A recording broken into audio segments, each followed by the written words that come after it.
오늘 원래 목적은 앞부분에 얘기했던 뭐 최근까지 얘기를 다 하는 거였는데 될지는 모르겠어요. 어쨌든 해보고 말을 2배속으로 하든지 뭐 해서 나중에 동영상 재생할 때 2배 느리게 재생하시면 할 수 있을지는 모르겠는데 다 못하더라도 이 인터내셔널에서 이 4가지 논쟁만 오늘 좀 정리를 하셔도 대체로 지금 현재 존재하는 좌파 진영 내에서의 입장 차이가 어떤 입장에 의해서 유래한 거다라는 건 좀 이해하실 수 있을 거예요. 지금 제가 아나키즘과 막스주의, 국가주의 사이의 얘기만 해도 머리에 뭐가 떠오르는 게 있지 않아요? 지금 우리나라 운동 진영 안에 몇 가지 노선들이 거의 좀 겹쳐지죠? 완전히 똑같지는 않지만 역사적 조건이 다르니까 달라지긴 했지만 큰 틀에서는 비슷비슷하게 이렇게 나눠져 있죠. 자, 4가지 논쟁을 얘네들이 하는데요. 이 인터 안에서. 그거는 제 책 갖고 계신 분 없어요? 목차 보시면 이 인터내셔널의 논쟁이라고 나오죠. 4가지 논쟁이 나오는데 하나는 수정주의 논쟁. 수정주의 논쟁 아까도 잠깐 얘기했어요. 수정주의 논쟁, 그다음에 식민지 논쟁, 반전 논쟁, 그다음에 총파업 논쟁. 이 4가지 논쟁을 하는데 4가지 논쟁이 사실 조금씩 다 겹쳐 있어요. 조금씩 다 겹쳐 있고 그 4가지 논쟁을 관통하는 그보다 더 근본적인 입장 차이가 하나가 있어요. 그러니까 어떤 문제에 대한 입장이 달랐기 때문에 이 4가지 논쟁을 할 때 입장 차이가 벌어지느냐. 그래서 이걸 보여준 게 뭐냐면 이 근본적인 문제에 대한 입장 차이를 보면 4가지 논쟁의 대체로 편이 비슷하게 갈라져요. 가장 근본적인 차이가 뭐냐? 막스 앵겔스가 자기들을 과학적 사회주의라고 부른다 그랬잖아요. 2가지 의미가 있다 그러죠. 막스 앵겔스 스스로의 얘기하면 하나는 자본주의가 필연적으로 착취를 수반한다는 것을 밝혀낸 거다. 그게 이제 잉여 가치의 발견이죠. 그다음에 또 하나가 역사 유물론이죠. 역사를 유물론적으로 해석하는 방식을 발견했다. 이게 이제 자기들이 과학이라고 부르는 건데요. 이 역사 유물론의 의미 중에 하나는 뭐냐면 자본주의가 영원히 존재하는 체제가 아니라는 거예요. 그러니까 자본주의도 역사적 산물이라는 거예요. 그 말은 자본주의는 언젠가는 자본주의가 아닌 다른 세상으로 바뀌게 될 거다. 그럼 여기에 왜 과학이 붙어요? 자본주의가 어떻게 작동하는지를 과학적으로 분석하면 그 온전한 과학적인 자본주의에 대한 분석의 결과로 어떤 답이 주어지냐 하면 자본주의 작동 원리를 알면 자본주의가 망할지 계속될지도 알 수 있을 거 아니에요. 그거를 밝힌 게 자기들이 과학적 업적이라고 생각해요. 그래서 자본주의에 대한 과학적 이해를 통해서 자본주의가 역사적 산물이고 또 자본주의는 그 스스로의 작동 원리에 의해서 필연적으로 자본주의 아닌 것으로 바뀌는 결국 자본주의의 종말이 오는 메커니즘을 자기들이 입증하려고 애쓰고 상당 부분은 밝혀냈다고 생각해요. 뭐 100%는 아니지만 그거를 자본주의의 붕괴라고 부르죠. 자본주의는 필연적으로 붕괴한다. 자본주의 붕괴의 필연성이 막스주의를 다른 사회주의, 공산주의 노선과 구별해주는 아주 큰 차이예요. 그래서 이제 경제학적 접근이 중요한 거고요.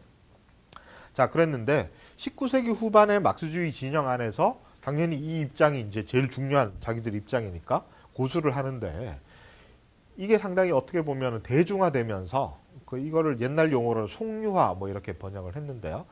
너무 좀 그 날림 버전으로 사람들한테 이렇게 전파가 되는 거예요. 이게 그 노동운동이 성장하려면 노동자 대중을 조직해야 되는데 19세기 후반 서유럽의 노동자 계급의 정치의식이나 문화 수준, 지식 수준이 상당히 낮을 수밖에 없었겠죠.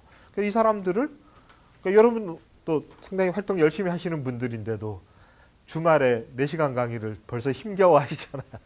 그렇죠? 너무 힘들잖아요. 책 잘 못 읽죠. 막스주의 역사 강의 쉬운 책이니까 읽어보세요. 그래도 일단 페이지 뒤에 뒷페이지 이렇게 보세요. 살짝 이렇게 한번 만져보고 두꺼우면 안 읽죠. 그 페이지 이렇게 보고 읽을 엄두를 못 내. 그때는 오죽했겠어요. 그렇죠? 그러니까 막스주의라는 거 글자를 갓 배운 사람들이 대부분이고 문맹도 절반 이상 되는 사회에서 자본주의 붕괴의 필요해서 자본론을 읽자 뭐 이래가지고 말이 되겠어요? 안 된단 말이에요. 그러니까 쉽게 전달할 수밖에 없는데 그 과정에서 어쩔 수 없이 오해가 발생을 하죠. 그러니까 어쨌든 대중들한테 호소력을 가져야 되니까 사실 대중들이 쉽다고 느끼는 거는 잘 생각해 봐야 돼요. 저는 이제 대중 강의를 하는 게 제 중요한 일이니까 제일 고민하는 게 쉽게 해야 되는데 이런 고민을 상당히 많이 하거든요. 근데 쉽다는 게 뭘까도 여러분들 한번 좀 생각해 보셔야 돼요. 특히 이제 교육 활동이나 그 대중 활동을 하실 거 아니에요. 근데 제가 어디 지방이든 어디든 단체 강의를 가면 항상 강의 조직하신 분이 쉽게 해주셔야 돼 이래요. 오늘 온 분들은 교육이라고는 처음 받는 분들이니까 정말 쉽게 해줘야 돼요. 다 부탁이고요. 쉽고 재밌게. 근데 제가 가지는 문제는 쉽다는 게 뭘까? 그거는 잘 생각을 안 해요, 우리가. 여러분 그런 생각 해본 적 있으세요?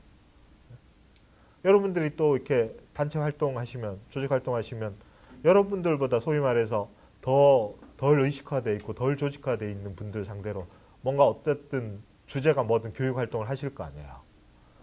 그때 쉽게 한다는 게 뭘까? 이런 거 한번 고민해 보신 적 있어요?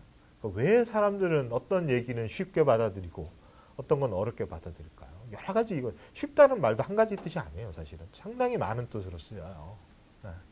그런데 우리나라에서 이제 그 운동 진영 안에서 교육 활동이 안 되는 것 중에 하나가 사람들이 쉽게 느끼는 이유 중에 가장 큰 게 익숙한 걸 쉽게 느껴요. 사실은 자기가 전혀 이해 못하는데도 계속 귀에 못이 박히게 해주는 얘기를 하면 아무리 어려운 얘기를 해줘도 쉽다고 느끼고 또 처음 듣는 얘기는 아무리 평이하게 풀어줘도 어렵다고 느껴요. 근데 이 익숙함이 어디서 오는지 한번 생각해 보세요.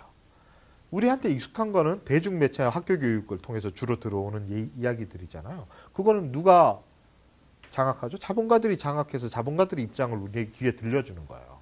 그 익숙한 거는 우리 사회에서는 자본가들의 세계관하고 필연적으로 결부돼 있어요.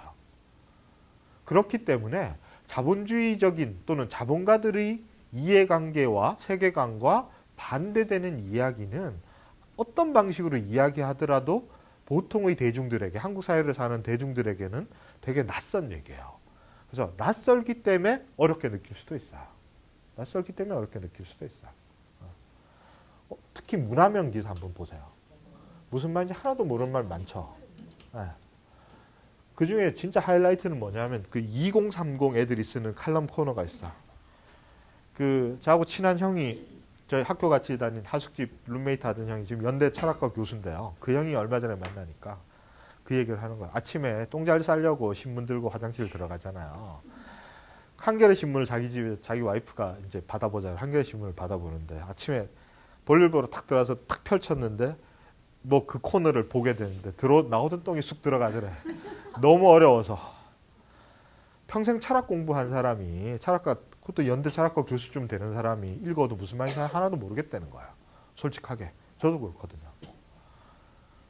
그래도 제가 딴 일도 했지만 학부도 철학과나고 박사과정 수료도 했고 뭐 한 20년 가까이 학교를 오래 다니는 사람인데 20살, 21살에 쓴 글을 보고 무슨 말인지 하나도 모르면 그거는 제 잘못이겠어요? 쓴 사람 잘못이겠어요? 쓴 사람 잘못이에요. 그거는. 그렇죠? 자기가 모르는 얘기를 쓴 거예요. 자기도 모르는 얘기를 쓰니까 이해할 게 원래 없기 때문에 이해가 안 되는 거예요. 그런 경우가 정말 많거든요. 여러분 한겨레 신문이 되게 어려워요. 한겨레 신문은 왜 어려운 글을 쓰는지 아세요? 일부러 이해할 거라고 생각해서 그걸 쓰는 게 아니라 편집자들이 생각은 오히려 이해 못하는 글이기 때문에 싫어져요. 그럼 왜 그런 것 같으세요? 한겨레 신문 독자가 독자 분석하면 통계 실제로 나와 있잖아요. 제일 고학력이에요. 한겨레 신문이. 그러니까 거의 스카이 출신들, 서울에 사는 30, 40대 고학력 전문직들이 주로 보는 신문이에요. 반면에 조선일보는 되게 쉬워요. 조선일보는 항상 초등졸이면 이해할 수 있게 기사를 쓴다는 게 모토예요. 정말로 그래요. 신입 기자들은 교육을 그렇게 시켜요. 조선일보 기자 만나보면 정말 그렇게. 조선일보 처음 들어간 기자들이 다 서울대학 나오는 애들이 기사 쓰면 선배 기자들이 자꾸 빠꾸시켜요. 이유가 뭔지 아세요? 정치적 입장 절대로 터치 안 해요. 조선일보 생각보다. 그 안에서 정치적 통제이 별로 없어요. 알아서 쓰는 거지. 뭐 갖고 얘기를 하냐 하면 어렵다. 쓰고. 난 모르겠는데 이러고 또 돌려보내요. 나 이 기사 무슨 말인지 하나도 몰라. 새로 써와. 이렇게 자꾸 시킨대요. 초등학교 나오면 다 읽을 수 있게 써야 돼요. 사람들이 착각하는 게 우리나라 진보 진영이 얼마나 오만한가 하면 조선일보 보는 그 서민들 되게 무시하잖아요. 무식한 새끼들 뭐 계급을 배반하고 뭐 이딴 소리 한단 말이에요. 쉬워서 보는 거거든요. 쉬워서 보는 거거든요. 네. 실제로 조선일보에서 마케팅 분석자를 그렇게 나와요. 쉽고 유용한 정보가 많아서 보지 정치적 입장에서 동의해서 보는 사람이 더 적어요. 근데 진보 진영에서 마치 정치적 입장 때문에 보는 세뇌된 이상한 좀비 같은 인간들로 묘사하잖아요. 조선일보 보는 사람들을. 그것 자체가 오만한 거죠. 그러니까 대중성이 없지 진보가. 네. 근데 한겨레 신문은 왜 어려운 거 쓰는지 아세요? 고학력자들이 지적 허용을 충족해. 나는 이 정도 보는 사람이야. 뭐, 나는 이대 나온 여자야. 뭐 이런 대사처럼 한겨레 신문 보는 사람들한테 실제로 이해하고 이해 안 하고가 중요한 게 아니라 그거 제가 한겨레 편집하는 편집위원회에서 직접 들은 얘기예요. 그런 기사를 쓰는 자기들도 모른대. 그 무슨 말인지도 몰라. 근데 왜 실어주느냐? 어려운 얘기가 나와야 한겨레 신문들이 지적 허영감, 만족감을 느끼는 거거든. 아, 난 이 정도는 되는 사람이야. 그 느낌을 주기 위해서 어려운 기사를 실어요. 한겨레는. 그거야말로 진짜 계급적이죠. 그죠? 진짜 계급적이에요.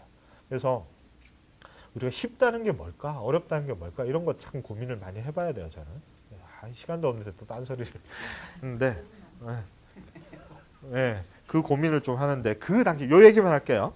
19세기 후반에 노동운동이 성장하기 위해서 막스주의를 이념, 정치적 이념 노선으로 삼은 정치 세력이 대중성을 얻기 위해서 대중들에게 익숙한 이야기 방식에 의존할 수밖에 없어요. 제일 익숙한 이야기 방식 중에 하나가 뭐냐면 유럽을 지배했던 어떤 공통된 사상이 있죠. 기독교라는 공통 기반이 있었잖아요. 기독교의 수사법을 자꾸 빌리는 거예요. 그래서 자본주의 붕괴에 대한 필연성이라는 어떻게 보면 상당히 어렵고 과학적인 막스의 이론을 종교적 예언처럼 기독교적 버전인 것처럼 포장하기 시작해요. 그러니까 종말론적으로. 곧 세상의 종말이고 구원의 날이 다가온다. 노동자들한테는 일반 노동자 대중들에게는 자본주의 붕괴의 필연성이 교육되고 선전될 때 종말이 다가온다라는 얘기처럼 한 거예요. 일부러. 그렇게 익숙한 집회 방식이 교회에서 예배 보는 방식이잖아요. 노동자 집회도 그 방식으로 막 진행돼요. 우리나라 뭐 이 정파는 얘기 안 하는데 이 정파 어떤 정파 안에서도 자기들 집회를 신앙 간증 대회하고 똑같이 진행하는 정파가 있죠. 왜냐하면 그 지도자가 원래 신학 전공한 사람이라서 그렇잖아요. 네, 진짜로. 교회 어릴 때부터 교회 다닌 사람이라서 신학 전공하고 이런 사람이라서 그 운동권 자기들 회합을 신앙 간증하는 형식을 그대로 빌려와서 해요. 네. 어딘지 아시죠? 네, 네. 그렇게 하잖아요. 몰라요? 네, 뭐 모르셔도 됩니다. 그런 것처럼 그렇게 되면서 네? 네. 그렇게 되면서 이 자본주의 붕괴의 필연성이 자본주의에 대한 과학적 분석을 통한 어떤 이론적 차원의 이야기인데 마치 붕괴가 필연적인 어떤 신앙, 그 종교적인 어떤 사실인 것처럼 또 거기다가 더 악영향을 끼친 건 그 앞에 임박한이라는 수식어를 붙이기 시작해요. 사람들한테 우리는 100년도 못 사는데 100년 뒤에 온다 그러면 사람들 별로 이렇게 안 끌리거든. 지금 환경 문제 그런 게 그렇잖아요. 우리 후손에게 지구를 깨끗한 지구를 물려주자. 나 죽고 난 다음인데 뭐 나 살아 있을 때만 괜찮으면 되지. 이런 생각 솔직히 하잖아요. 사람들 휴지를 버려도 되나 했다가도 일회용 컵 안 쓰려고 했다가도 나 살아 있을 때는 괜찮겠지. 뭐 이런 생각 한단 말이에요. 그렇게 되니까 항상 임박하는 말을 붙여줘야 노동자들이 호응을 한단 말이에요. 이 지긋지긋한 자본주의적 착취와 억압은 곧 자본주의가 붕괴되면서 저절로 끝나. 그래서 그 당시에 실제로 문헌에 임박한 자본주의 붕괴라는 말을 공식적으로 써요. 그렇게 임박한 거는 우리가 어떻게 느껴요? 몇 년 뒤잖아요. 30년, 적금도 30년 안 되는데 임박한 붕괴, 아주 몇 년 뒤의 일인 것처럼 받아들이는데 문제는 어디서 발생하느냐? 그 몇 년 뒤에도 자본주의가 붕괴하지 않는다는 데서 문제가 발생을 하는 거죠. 오히려 반대로 아까 쭉 예를 들어드린 역사적 상황이 어떤 거죠? 정치적으로도 더 권리가 신장되고 경제적으로도 더 부유해진 거예요. 실질 임금이 실제로 올라가요. 이런 현상이 오니까 이거 막스주의가 틀린 거 아니야? 라는 회의로 발전하기 시작하죠. 이게 근본적인 입장 차이라는 거예요. 그래서 결국 자본주의가 필연적으로 붕괴할 거라고 생각하는 입장과 자본주의 붕괴를 받아들이지 않는 입장으로 크게 나눠지고, 자본주의 붕괴를 받아들이더라도 여전히 임박했다고 생각하는 사람들과 그런 식의 종교적인 레토릭으로 수사로 표현될 그런 문제가 아니라고 생각하는 사람들 사이에 또 차이가 갈라져요. 그게 아까 계보에서 수정주의, 잔존했던 정통파, 혁명적 사회민주주의가 바로 각각의 입장을 대변하는 정치 세력이었던 거예요. 그러니까 이런 근본적인 차이 때문에 다른 네 가지 문제에 대해서도 다른 입장을 가질 수밖에 없게 됐다.